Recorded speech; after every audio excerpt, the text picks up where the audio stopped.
Ya, kita akan membahas secara teori bagaimana LED biru itu bisa yang tadinya memancarkan warna biru menjadi memancarkan warna putih dengan menggunakan fosfor BCNO.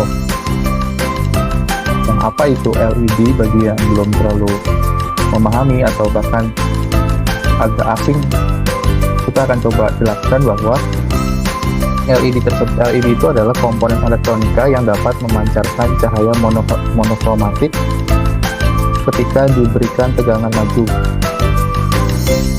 Secara umum, LED itu terbuat dari bahan semikonduktor, jadi di antara konduktor dan isolator. Jadi dia punya sifat yang menghantarkan listriknya tidak sekuat konduktor, tapi tidak dikategorikan isolator. Dan warna cahaya yang dipancarkan oleh LED itu tergantung dari bahan semikonduktornya. Untuk LED biru sendiri, berarti dia adalah LED yang memancarkan cahaya berwarna biru, dan warna birunya itu dihasilkan dari material yang kita sebut dengan gallium nitrida yang digunakan di dalam pembuatannya. Sementara itu dalam percobaan ini kita akan membahas bagaimana LED putih itu bisa dihasilkan dari gabungan antara warna biru yang dipancarkan LED biru dengan kuning dari fosfor BCNO di dalam spektrum cahaya. Nah, apa itu fosfor BCNO? Fosfor sendiri atau material kita sebut sering dengan sebutan material luminesensi, itu adalah material berbentuk padat yang mengkonversi tipe energi tertentu ke dalam radiasi elektromagnetik. Dalam hal ini kita menggunakan BCNO, boron karbon oksinitrit, jadi dia terdiri dari atom B, atom C, atom E, dan atom O gitu. Jadi ini material fosfor yang tanpa menggunakan logam tanah jarang. Logam tanah jarang itu secara singkat bisa dijelaskan adalah jenis logam yang memang materialnya sedikit ditemukan di dalam bumi. Jadi kita menggunakan jenis fosfor yang lebih mudah untuk dibuat. Bagaimana cara kerja LED? Jadi secara singkat, bagaimana cara LED itu bisa hidup adalah dengan kita mengalirkan tegangan maju dari anoda kutub positif ke katoda kutub negatif. Lalu nanti ketika kita mengalirkan dengan tegangan maju akan ada elektron, dan elektron pada bahan N-type itu akan bergerak menuju wilayah dengan kelebihan hole atau lubang pada bahan P-type seperti yang diberikan pada gambar. Nah, ketika elektron bertemu dengan hole, di sana akan terjadi pelepasan foton dan menghasilkan cahaya monokromatik dengan satu warna.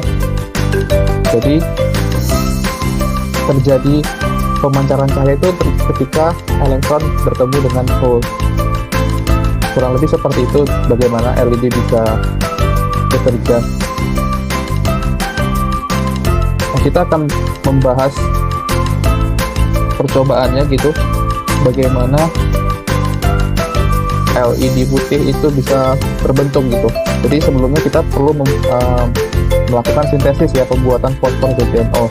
Secara singkat saya jelaskan, kita melakukannya dengan mencampurkan 0,18 mmol dari asam sitrat dan 50 mmol urea, lalu dilarutkan ke dalam 6 ml air suling, air yang tanpa mineral. Kemudian larutan tersebut diaduk selama 5 menit pada suhu kamar, kemudian dipanaskan dalam oven pada suhu 100 derajat Celcius selama 1 jam. Kemudian bubuk putih yang diperoleh itu disinari oleh microwave, lalu dimodifikasi dengan daya 800 watt selama beberapa menit, kurang lebih 2 menit. Kemudian nanti warna bubuknya akan perlahan-lahan berubah menjadi coklat kekuningan muda setelah iradiasi gelombang mikro.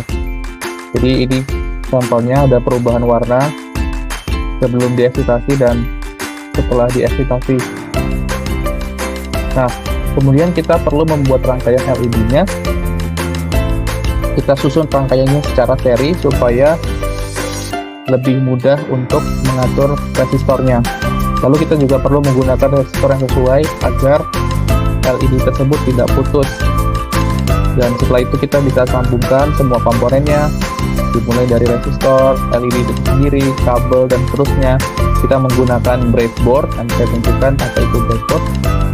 Dan tentu saja nanti LED biru yang digunakan adalah LED biru yang sudah dilapisi oleh fosfor BCNO yang tadi sudah disintesis, yang sudah dibuat.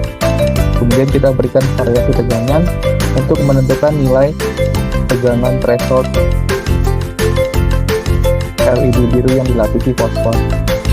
Kurang lebihnya rangkaian sederhana yang dimaksud seperti ini. Jadi ada resistor, ada LED, ada kabel untuk menghubungkannya ke breadboard.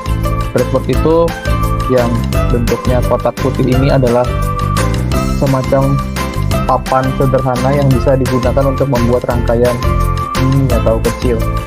Jadi itu bisa digunakan. Untuk hasil variasi tegangan LED birunya, kita bisa lihat ketika tegangan inputnya diberikan sekian, lalu berapa arusnya, berapa VD-nya.